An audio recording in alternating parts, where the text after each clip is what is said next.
Hi, this is Katarina Klimes, and I'm from Mila Earth Body Care, and I have a natural and cosmetics company that I make stuff at home. But I want to start making new episodes, specifically targeted for urban life. So I'm going to call this the City Farmer, because I actually think that all of us should be kind of city farmers. It's just more like, how do we do it? Now, what is a city farmer? A city farmer is somebody who knows how to utilize the stuff that is in the city, maximize their space, reduce their footprint in the city, and increase nutrients while saving money. For example, making kombucha. You're farming. You're actually farming because you're doing something and you're producing it in your house.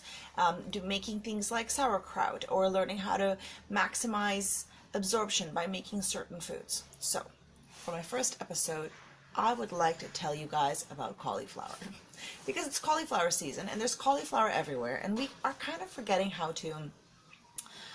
what to do with stuff. So, cauliflower. Cauliflower is like the forgotten member of that edible flower family. We're usually focused on broccoli, but here we go. Cauliflower is great.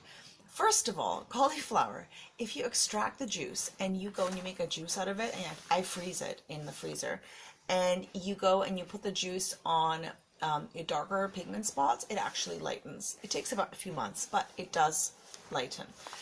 So it's a great, great vegetable. Cauliflower pizza.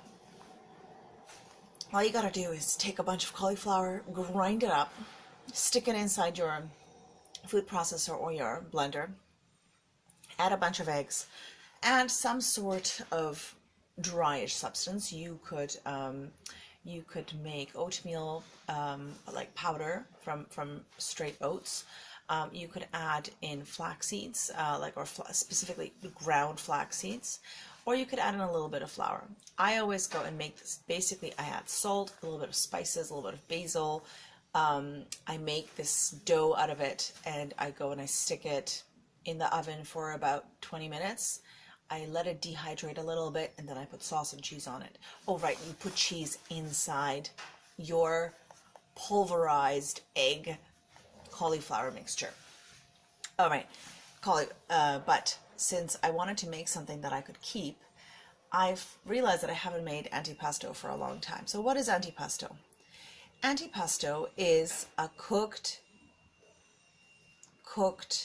side dish, kind of like a chutney, that you could serve with anything, any kind of pasta or crackers or any kind of plain thing. It's great if you just need a snack. It is delicious, nutritious, and highly tasty. And there's different ways of making antipasto. But the thing that it all has in common is almost all of it has some cauliflower. So all you got to do is be a city farmer, is go to your local supermarket and buy some black olives and pimento olives. If they have a can of mushrooms, buy that. If they have some pickled asparagus, buy that. If they have some pickles, like Cornish pickles, go buy a package of that. Anything else?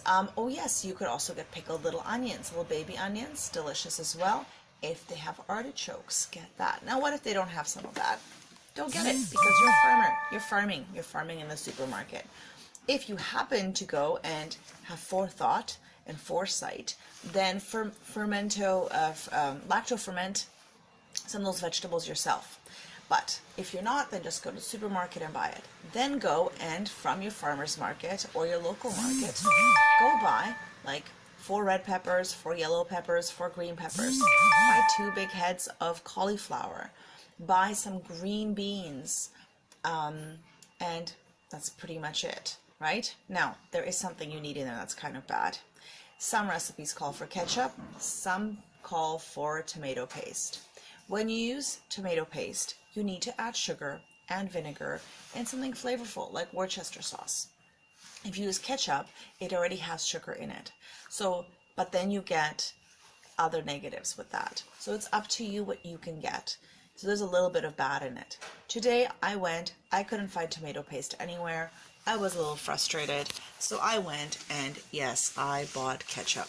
but I did buy a non-Heinz ketchup that didn't have any corn syrup in it. So that's what I did.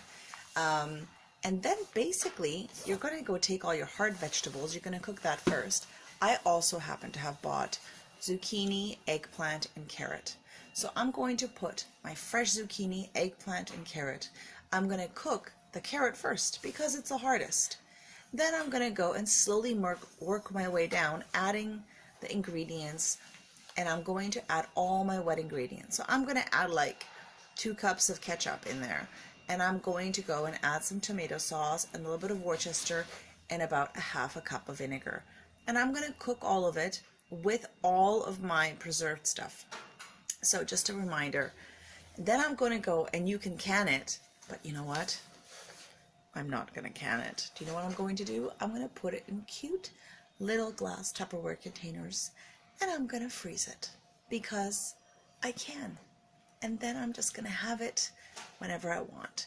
So remember, cauliflower, you can totally use it. You can go and make some cauliflower puree instead of mashed potatoes. You can go and slightly steam your cauliflower and bread it like chicken strips and eat it with a little bit of sauce or dressing. Delicious. You can go and you can make some antipasto, or you could make some cauliflower pizza. So those are just some ideas for you to start thinking about cauliflower. It's cheap right now, so you can go buy a huge amount of it, and you can cook it in 4 different ways every single day. And you know what? Your kids will love it. So go buy some cauliflower and go be a city farmer.